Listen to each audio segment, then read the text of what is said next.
está maravillosa, muy grande, muy veterana, y además la exposición de Pilar Catalán pues, va a suponer la clausura de los eventos culturales, poéticos, artísticos que hemos tenido este verano en el espacio de Gocha. Llevábamos mucho tiempo queriendo que Pilar nos acompañase. Habéis visto la sala de exposiciones, lo que ha preparado. Pepa Clavería, que nos va a hablar de la trayectoria de la obra de Pilar, y Teresa, que ha tenido a bien leernos poemas del libro de La Génesis, que salió en Erial Ediciones, y que, bueno, luego hablaremos de él, está acompañado de ilustraciones con técnica digital, en fin, hablaremos un poquito. Yo voy a hablar brevemente del artista y luego ya os daré la palabra y después volveremos a charlar Pilar y yo. Bueno, Pilar Catalán es una artista conceptual, activista, combina sobre todo bueno, soporte calcográfico, soporte tradicional con el digital, es decir, grabado, pintura, videoarte, arte digital. La creación de Pilar parte de una postura de rebeldía ante un sistema preestablecido, bajo el yugo de una normativa patriarcal, y se erige en defensora de la mujer antonomástica, es decir, la mujer antonomástica de todas las mujeres.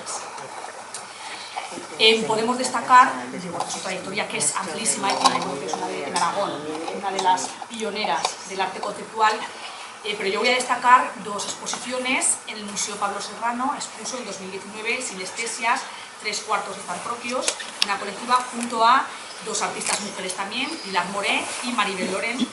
Y en la Casa de los Morlanes, anteriormente, en 2010, El juego continúa con Ana Aragüés, ¿vale? Bueno, pues voy a dar ya la palabra.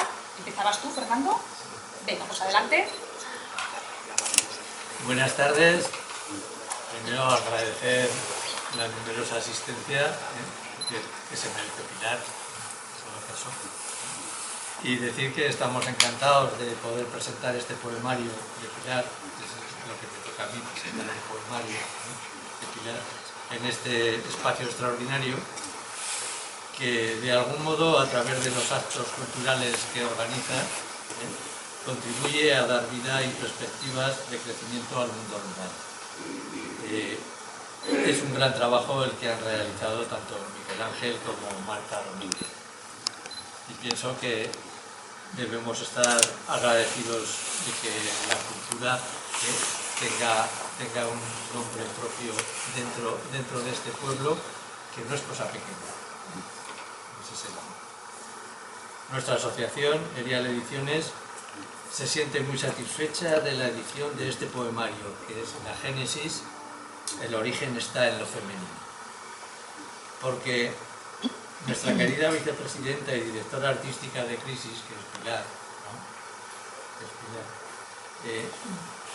con casi nada pues consigue que todo el mundo se sienta involucrado y participe en sus proyectos.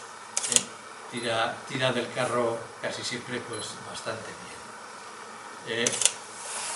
Pues en mi caso ha conseguido pues, que haga los trabajos propios del editor, que revise, bueno, ¿para qué voy a cansar con eso? Es esta una edición, hemos hecho una edición yo creo que muy cuidada. Hemos decidido sacar a la venta esta edición a un precio realmente irrisorio, puesto que Pilar ha puesto mucho empeño en cómo debía ser la edición y ha salido carísima.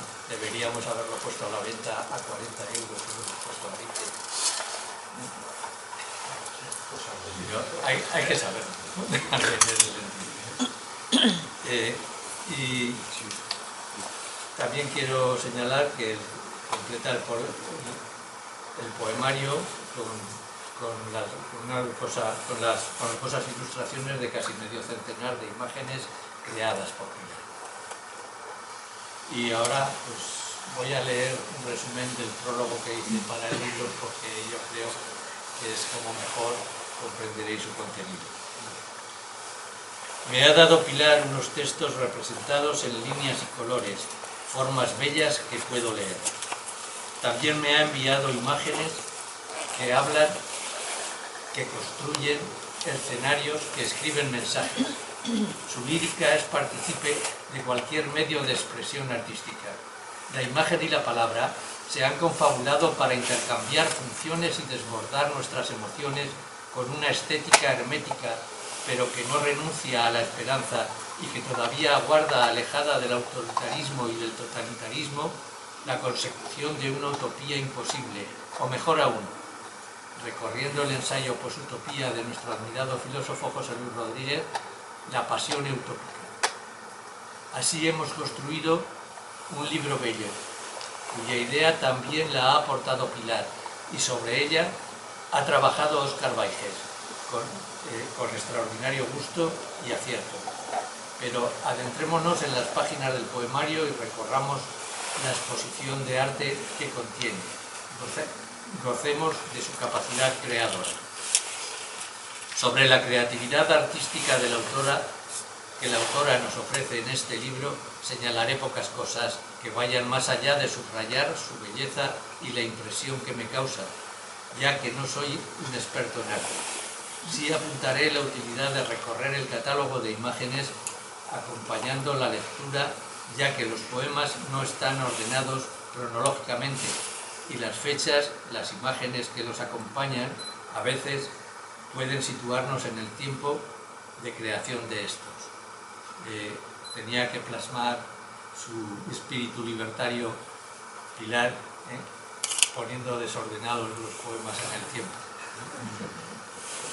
Hace abstracción Pilar de la línea temporal que pretende definir nuestras vidas y nuestras identidades. Por eso, en el introito incluye una anotación, dimensión temporal de una mirada, que nos advierte de que el poemario pretende mostrar una explicación al desorden temporal del mismo. Soy la suma de identidades del pasado, y el orden de factores no altera el producto. Sin embargo, parece ofrecer un punto de partida, un año, 1972, una búsqueda infinita, en el que vuelve a advertir que permanecer en rumbos diseñados en la misma dirección es ejecutar nuestra propia traición. Y comienza el poemario La Génesis, el origen está en lo femenino. Ya veis que hasta el título parece separarse de esa concepción anárquica del tiempo que Pilar nos señala en el introito, pues parece buscar el inicio de un camino, el origen. Sin embargo, ellas, siempre las mujeres, volvieron de la eternidad. Así titula la primera parte, porque eternamente permanecieron expulsadas, fueron extranjeras en su casa. Desde los 4 primeros versos, Pilar expone el problema. Ellas llegaron con rostro de conocimiento, se instalaron en espacios creados para cuidar. Ellos repartieron parodias inéditas de crueldad, con voces pandémicas imparables. En esta primera parte, la poeta no solo sus preocupaciones políticas y sociales, esencialmente las que la unen al movimiento feminista, sino también sus emociones, sus motivos creativos y artísticos, su implicación cultural, su preocupación por el mantenimiento del espíritu crítico como defensa del humanismo. Y comenzamos el segundo apartado, pandemias circunscritas. ¿Es la pandemia el virus que nos invade o es la red, las nuevas tecnologías, la que va diezmando nuestras vidas? Esa creo que puede acercarse a la pregunta que parece fluir de los versos de Pilar en este apartado. Siendo la presencia del sexo una constante en el poemario, toma mayor dimensión en este apartado de pandemias circunscritas. El sexo es un símbolo de lucha, de vindicación. En esta segunda parte del poemario, desde el primer verso del primer poema, Hurto de texturas, deja clara la poeta su intención, sexo embargado por pandemias feroces. Y desembocamos en la tercera parte, en un imaginario espinoso. Imaginario o imaginaria, nos puntualiza Pilar.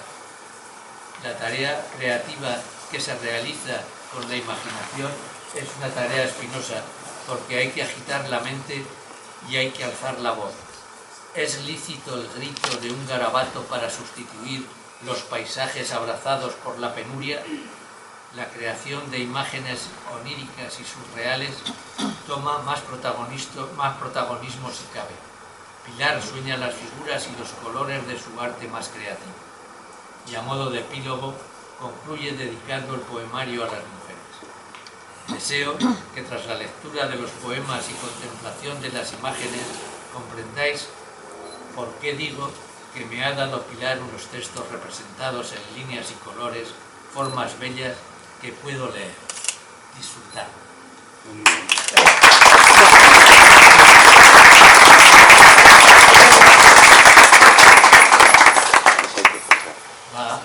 Teresa Abril va a empezar recitando un poema.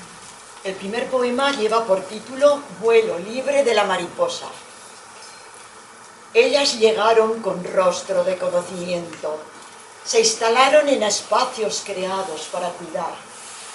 Ellos repartieron parodias inéditas de crueldad. Simplemente quiero hacer como un resumen.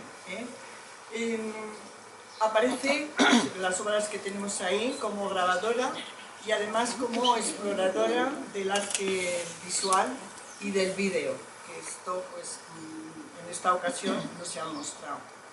Ella siempre fusiona dos técnicas, que son las tradicionales, bueno, siempre no, en algunas ocasiones, de las que tenemos aquí ejemplo, las tradicionales y las digitales. Entonces, para poder llegar a esto, o poder llegar a este punto, pues nos podemos preguntar cómo ha sido la formación de Pilar de Pilar Catalán.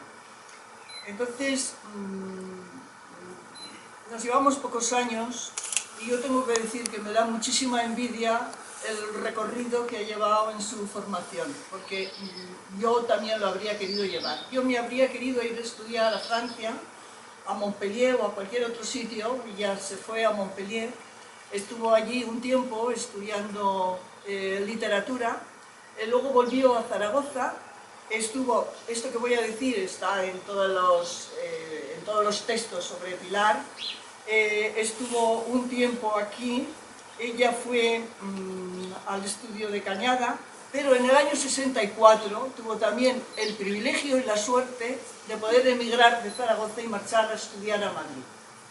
Allí se encontró con un mundo completamente diferente al que había aquí. Yo lo recuerdo muy bien en aquella época. Entonces estudió con Pedro Mozos, era un artista muy reconocido en su época. Era pintor, pero también grabador.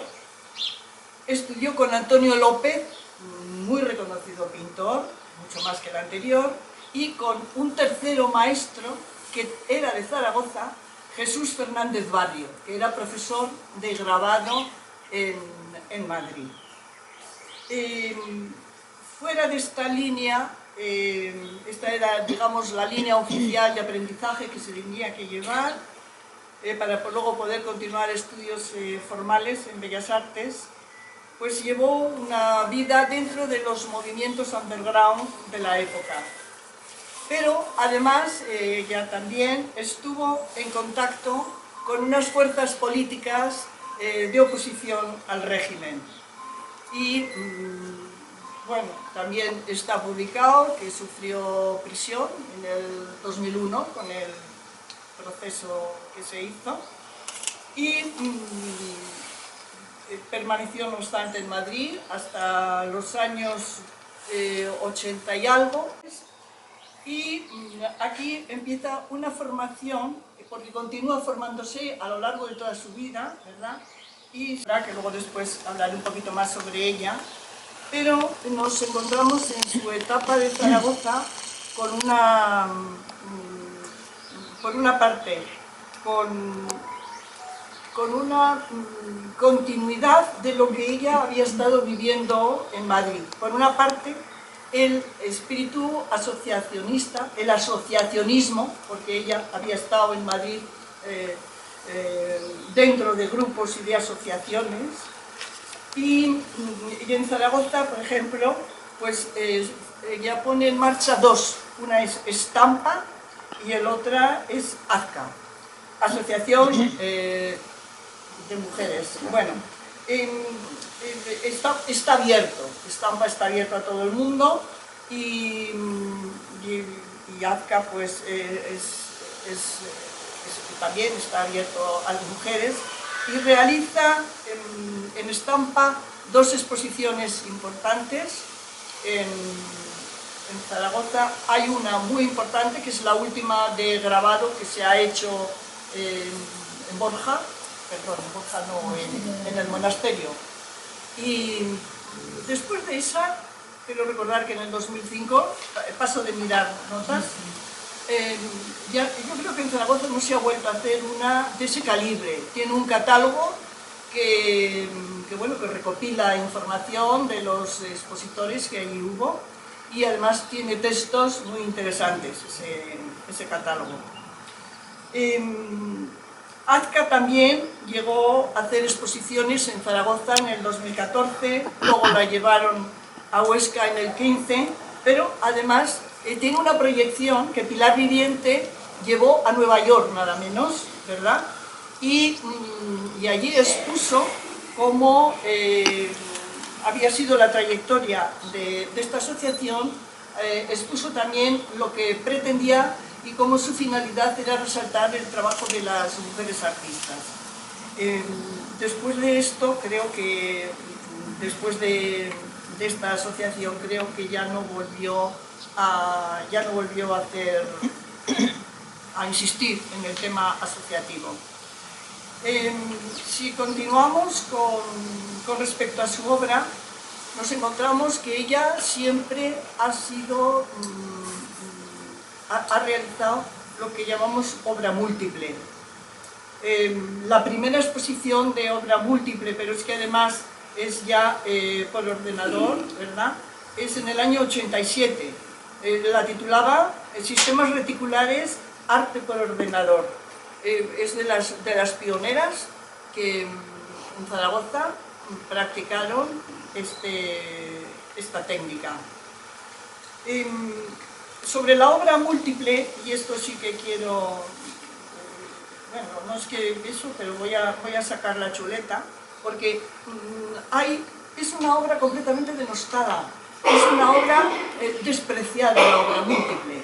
Es una obra que no tiene una consideración equiparable a una obra al óleo. Es más, te ponen un mal óleo y un grabado y la gente va al óleo, no elige el grabado. Bueno, para mí eso es la falta de conocimiento de lo que es el grabado, de lo que es la obra gráfica. Esta discriminación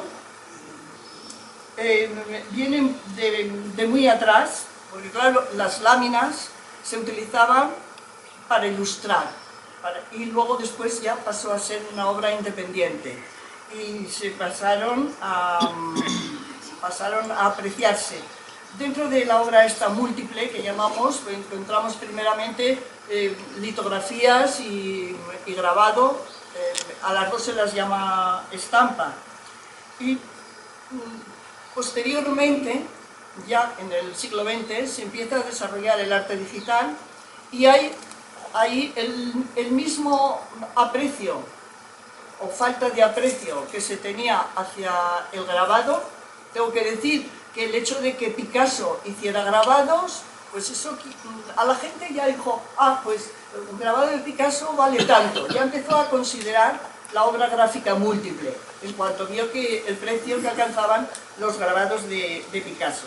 Algo parecido ocurrió con el digital, con Andy Warhol, por ejemplo, o con la obra que realizaba Andy Warhol. Empezó también con que la gente lo despreciaba. Yo recuerdo haber asistido en los círculos artísticos de Zaragoza o círculos universitarios, haber oído decir a personas ilustradas que la obra de arte, la obra de Andy Warhol no es arte.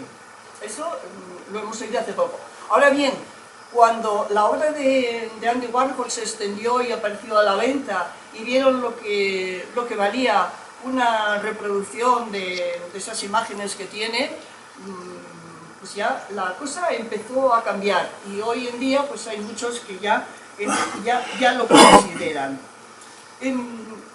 Esta falta que hay de consideración hacia la obra múltiple ha llevado a que especialistas en el tema, incluso de la calcografía nacional, criticaran y denunciaran el léxico, la utilización del léxico, porque no se ajusta a la realidad, está inadecuado, incluso en los documentos oficiales. Bueno, de todas estas técnicas que son múltiples, la litografía, Pilar, litografía no sé si ha hecho, pero si ha hecho yo no conozco. Grabado, que se puede hacer por grabado tiene distintas técnicas, grabado, ella ha hecho grabado, y ha hecho serigrafía y ha hecho arte digital. De todas, la menos considerada yo creo que es el arte digital. Y hay una profesora de universidad que denuncia el porqué esa falta de aprecio hacia lo digital. Y entonces dice algo que yo por mí misma no me habría atrevido a decirlo, y dice que es por desconocimiento. Habla incluso de profesores universitarios. Es falta de conocimiento de lo que es el arte digital, de cómo funciona, de las posibilidades que tiene, de las limitaciones que tiene, etc. Bueno, limitaciones tiene muchas menos que la otra, porque por ejemplo, un grabado se puede tirar sin que sufra variación la estampa un número muy determinado de veces. Cada tirada pues va a sufrir un deterioro, mientras que la imagen digital este deterioro no lo sufre. Hay quienes se preguntan, ¿y el derecho de autor? Me lo preguntó una amiga, ¿y el derecho de autor? El derecho de autor de la imagen digital está completamente estipulado ya de manera oficial y es completamente denunciable si yo me apropio de una obra de un autor, una obra colgada en la red, en el infinito, en el éter, que digo yo, porque no se me ocurre otra cosa. En fin, si volvemos a la obra de Pilar, hay que decir que ella utiliza las técnicas de obra múltiple, que ya lo hemos dicho, y que siempre reivindica los derechos de la mujer. Esto es algo que viene paralelo a toda su obra, tiene una trayectoria larga, y esa trayectoria parte de las vivencias de los años 60 en Madrid, cuando rompe, más que romper ella, se sitúa con los grupos que sí, que eran rompedores en su momento, y entonces rompe con los sistemas oficiales. Y hay un abandono, por ejemplo, de los espacios convencionales, y entonces salen a la calle, hacen happenings, hacen performance. Ella ya entonces, tenemos una performance en el año 70, 1970, pero en el 2019 hay otra performance. Quiero decir que hay una continuidad en su obra. El primer happening pues, es en el año 65, es decir, al año siguiente de llegar a Madrid, ella ya estaba metida dentro de este sistema con grupos rupturistas. Y en cuanto a la obra múltiple que hace, es una obra múltiple. ¿Y por qué la obra múltiple? Yo, francamente, lo que veo es que la obra múltiple tiene un carácter social, además de un valor artístico. Mientras que la obra única solamente hay una y la tiene una persona, la obra múltiple se puede reproducir y pueden disfrutar de esa obra muchas más personas y además a un precio que permite poderla adquirir y permite tenerla en casa y permite verla. A través de estas obras, ella siempre hace una reivindicación de los derechos de la mujer. Esto es también con una continuidad de su trayectoria, porque en los años 70 las mujeres no éramos dueñas de nuestro dinero, ni del que heredábamos, ni del que nos ganábamos trabajando. No teníamos poder decisivo de los hijos que hubiera podido reconocer el padre de los hijos. La patria potestad era exclusiva de los padres. Las mujeres no teníamos ni voz ni voto. Trabajo, si nos daban permiso, a lo mejor podíamos trabajar, pero si no nos lo daban, nos teníamos que quedar en casa. Es un sometimiento el que hay al hombre. Esto costó, pero afortunadamente cambió todo a finales de los años 70. No fue inmediatamente después de la muerte de Franco, fue posterior. A finales, hay que esperar a los últimos años 70 para que la normativa fuera cambiando y las mujeres fuéramos adquiriendo la patria potestad compartida, por ejemplo, ¿verdad? O el poder disponer de nuestros bienes, si había por el medio también unos capítulos matrimoniales, también hay que decirlo.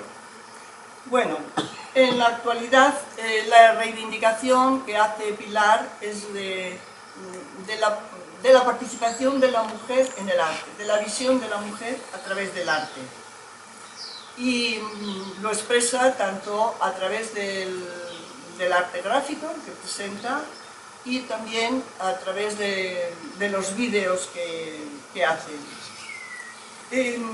Ella, a lo largo de su trayectoria, pasa por distintas corrientes. Una expresionista, minimalista, también pasa por el pop art.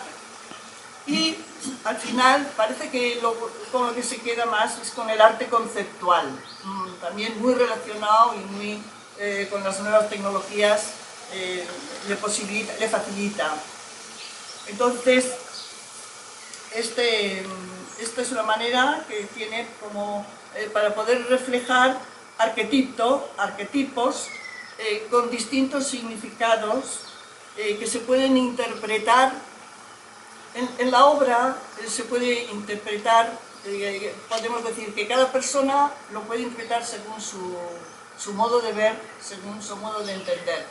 Parecen obras repetitivas, pero todas están hechas con una intención. La autora las hace con una intención y luego la persona que las ve las interpreta o las reinterpreta.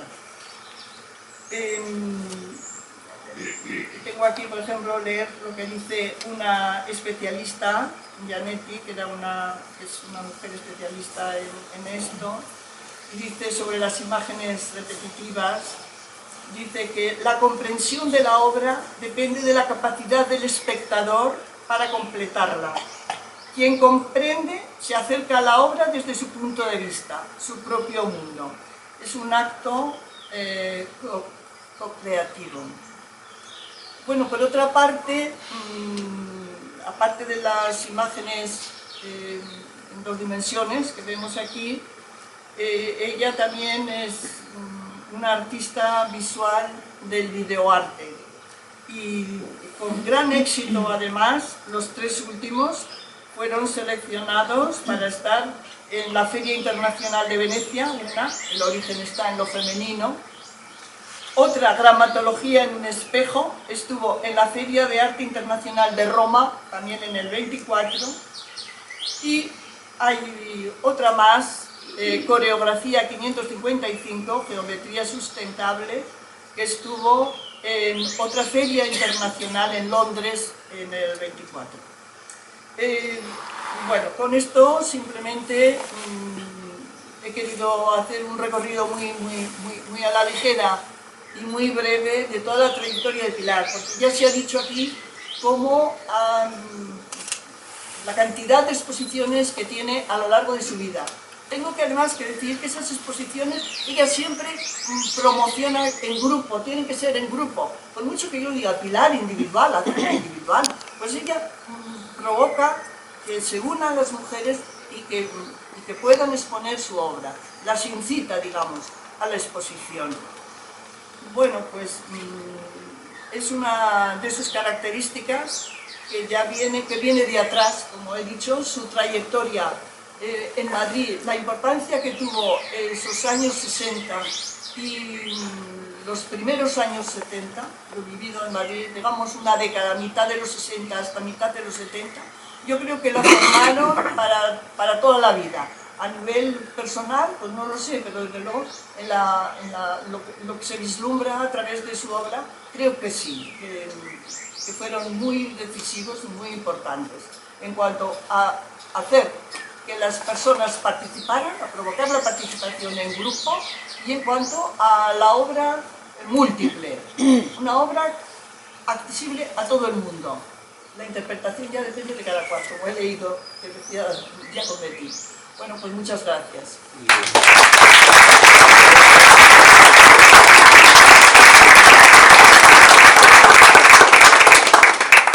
Este poema se titula Pasaportes contra la felonía.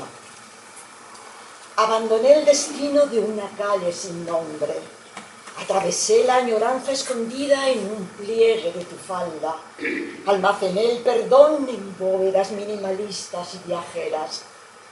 El sol las abrazó y convirtió en viviendas para los débiles. En el exterior, mis manos se especializaron en bálsamos de delicias.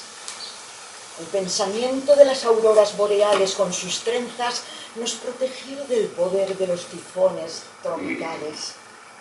Miré al fondo de sus ojos. Ellas regresaban de la eternidad. Eran las estrafalarias que habían vencido límites y traían pasaportes para conseguir la inmunidad frente a la felonía. La historia emergente mostró cadenas de memoria sin fractura.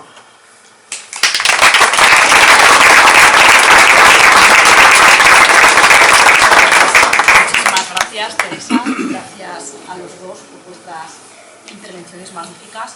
Después de la intervención, la exposición, podemos verla y comprenderla un poquito más. Tenemos aquí además el catálogo de expansiones visuales, que es la muestra que podemos ver aquí, y que recoge además diferentes momentos de tu obra, del pasado, del presente, o sea, es una obra fragmentada en cuanto al tiempo.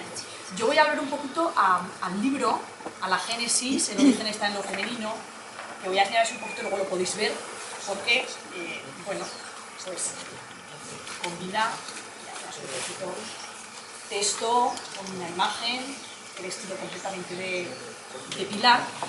Y yo había anotado alguna cosita para que ella comente un poco lo que podemos encontrar aquí en esta obra, que combina pintura y combina texto, imagen y texto. He visto en algunos los poemas que he leído, ¿no? Una vindicación, sobre una vindicación, lo que decía, te eliges como das voz a la mujer, antonomástica a toda la mujer, y podríamos ver una vindicación, incluso yo he llamado, ahora me comentas un poquito, ecofeminista, porque hay una puesta en relación entre la mujer y la madre naturaleza, ¿no?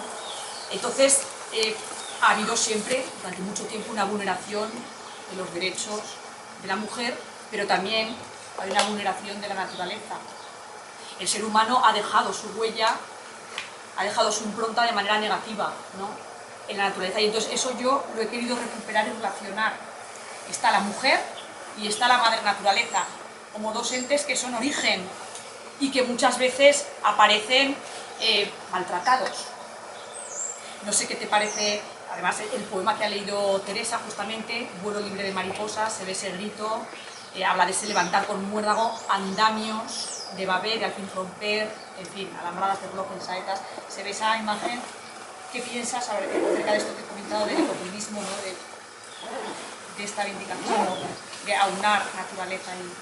Una de las vinculaciones precisamente que existen en el libro están estas juntas, ¿no? Por una parte la mujer y por otra la naturaleza. Porque la mujer escucha la naturaleza, la escucha, no la manipula, la escucha. Y entonces en el libro fundamentalmente pues hay identidades femeninas y cantidad, digamos, de palabras que están relacionadas con la naturaleza. Como apuntabais por ahí, claro, estos poemas pues, están recogidos desde, un poco en el libro, desde el 72 o así, pero luego me he dado cuenta que hay incluso algunos de los años 60, ¿no? Porque los años 60 para mí fueron determinantes en Madrid. ¿Por qué? Porque por una parte, no olvidemos el momento, digamos, político que se vivía en España con la dictadura franquista, entonces no había libertad, y claro, en el contexto del arte tampoco la había, ¿no? Por eso a veces hay una prosa un poco hermética que subrayaba a veces Fernando, porque de alguna manera estás acostumbrada a esa dictadura que no te deja hablar, que no te deja expresarte, que no te deja comunicarte. Hay identidades múltiples que pasan por el libro, que son las curanderas, las sabias, las creadoras, las prostitutas, es decir, muchísimos roles que el patriarcado ha impuesto a la mujer durante miles de años. Miles de años. Yo creo que otra de las partes del libro es precisamente que se enlaza identidades femeninas del pasado con identidades femeninas del futuro. Están identidades femeninas a través de toda la mitología que te hace ordenar de alguna manera, y luego están esas identidades futuras del pasado, del futuro, perdón, que se están fusionando ya con la máquina, que es el poshumanismo, y que de alguna forma hay una poesía, que es un grupo de poesías, entre ellas una que se llama la cibo-helenística, porque en ese momento estuve en contacto con una mujer que es Donna Haraway, que es una profesora de universidad en California, y que de alguna forma, pues, lo que decía, ya no existe el jardín del Edén, no nos convertiremos en polvo, porque pasaremos a ser parte y fusión de la máquina. Es decir, que esas dos partes están como bastante delimitadas en el poemario, ¿no? Cuando leemos este texto, vemos al artista, vemos a la poeta, pero también vemos a la poeta, como decía, pero vemos al artista visual, hay una sinergia tremenda, ¿no? Hay una sinergia tremenda. Entonces, hilas muchas metáforas, coses a partir de metáforas. Es una poesía muy plástica, completamente visual, en imágenes. Háblame un poquito de esa sinergia entre la poeta Pilar Catalán y a su vez la artista visual, ¿no? Que establece esa comunicación entre imagen y poesía. Me vais a permitir que os exprese un recuerdo más bien de la infancia, ¿no? Porque creo que es el origen de esa vinculación entre palabra e imagen, ¿no? Yo recuerdo que mis abuelos tenían una biblioteca bastante amplia, a la cual teníamos acceso pues, sin ningún tipo de trabajo, o sea, que en casa con mis padres no era así, ¿no? Entonces, en la entrada de la biblioteca había una imagen que era la encajera Sí, la encajera. Entonces, ¿qué pasó allí? Que yo es la primera vez que uní esa imagen con la palabra, ¿no? Y en toda mi obra, la palabra, el texto, está vinculado constantemente a la imagen. Y la imagen al texto, ¿no? Hay muchas veces que no sabría diferenciar cuando veo un texto y estoy viendo la imagen, es de identificación bastante grande, ¿no? Porque creo que los dos son dos herramientas poderosas para expresar, para comunicar, para indagar sobre la belleza, sobre la fealdad, sobre las experiencias. Es decir, yo me considero, a lo mejor tengo que explicar esto, siempre una artista nómada. Durante los años 60 y 70 prácticamente viajé por toda Europa, pero viajé no como lo hacemos ahora, sino que viajamos a dedo, ¿no? Por toda Europa. Entonces estuve en contacto con otras culturas. Por eso los proyectos interculturales me han interesado bastante. Ahora mismo estoy participando en una exposición en Corea del Sur, en Busan, con 88 países, que precisamente nos habla del centro perdido. Porque una de las cuestiones o de mis objetivos o de mis preferencias, y hace casi 10 o 15 años, sería el desplazamiento del centro hacia la periferia. Es decir, mirar a eso que se menosprecia, a eso que no se tiene en cuenta, a eso que está olvidado, ¿no? Entonces yo creo que eso lo puede hacer a través de la imagen de la palabra, fusionada pues bastante mejor.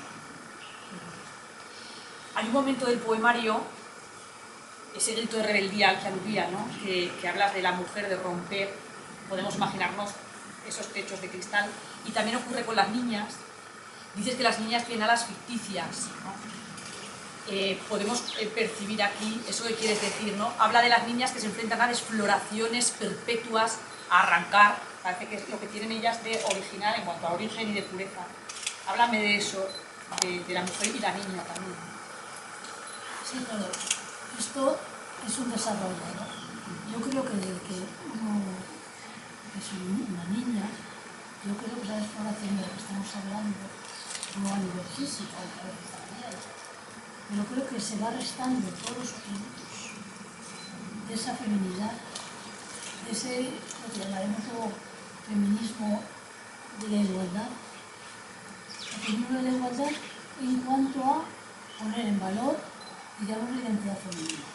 Yo creo que desde que somos niñas, esa identidad femenina nos la han arrebatado. O sea, nos la arrebatan los de fuera, nos la arrebatan. Porque cuando yo recuerdo en los años, creo que eran 70 y tantos, cuando por primera vez, en el año 75, la ONU declara el Día de la Mujer Trabajadora, pues yo creo que entonces son las primeras manifestaciones feministas en Madrid por el movimiento de liberación de la mujer. Y yo creo que por primera vez pues se plantea ese feminismo de la igualdad y esa valoración, diríamos, esa valoración de esas cualidades positivas de la mujer que nunca habían aflorado.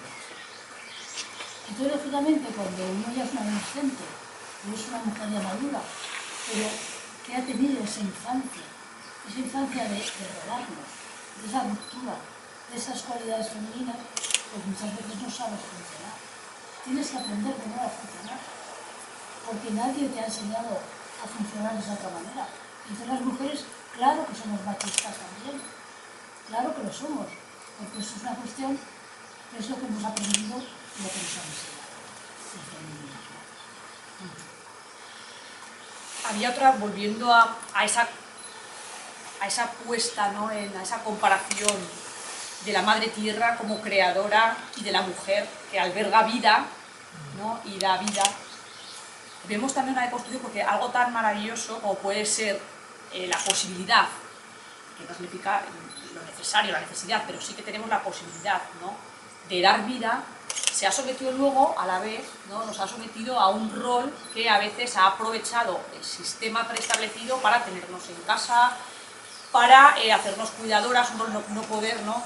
Y de alguna manera hay que reivindicar también esa maternidad no basada en una esclavitud, ¿no? sino basada en una maternidad originaria, una maternidad primigenia, una maternidad no filtrada, ¿no? quizás. Y pues en esto hay muchísimos versos que hablan de eso y de cómo la naturaleza, tú ante esto que ocurre, lo que has hecho es crear belleza, una poesía muy bella, ¿no? Creas belleza y aprovechas la belleza de la naturaleza es exuberante, ¿no? La exuberancia intenta paliar todo lo negativo, ¿no? Hay versos completos que plasman la belleza femenina a través de la belleza de la naturaleza, ¿no? Dice, matrices regadas de madreselvas, gravitaremos en meridianos de violetas e igualdades de esfera. Este es un poema que se llama Arpegios de miradas y además al hablar de la esfera, esa imagen circular, el círculo siempre es muy perfecto, ¿no? Esa imagen circular nos sugiere formas curvas, formas redondeadas frente a formas angulosas, frente a aristas, y lo relacionas también con la mujer, ¿no? Las formas curvas. Entonces haces aquí una deconstrucción, liberas un poco con la belleza de la poesía y con la belleza de la naturaleza. Está muy bien visto eso, Marta, porque precisamente estamos hablando de la esfera, de lo redondo, de la curva, y se identifica con la mujer. Esa sensibilidad que además tiene frente a la naturaleza. Porque yo creo que uno de los factores de la poesía es precisamente la madre tierra, esa madre tierra, pero también la mujer como madre.